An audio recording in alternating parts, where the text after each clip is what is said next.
Neon TV 又同大家見面啦。今日有位特別嘅觀眾喎，咦？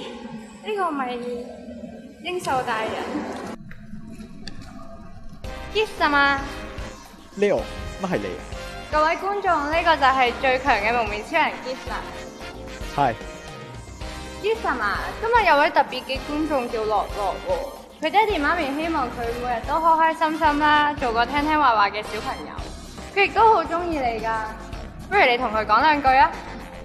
Hi， 樂樂，我係無面超人 Geats， 要成為 Star of the Star of the Star， 需要努力讀書，增加自己嘅知識。同埋雖然我係一隻狐狸啊，但我都會聽爹哋媽咪嘅說話，做一個乖嘅小朋友。長大之後成為一個英雄，所以你記得要聽爹哋媽咪嘅說話。多謝你啊 Gibson， 樂樂記得要做一個乖嘅小朋友啊！今日嘅 Neon TV 就到呢度，拜拜。我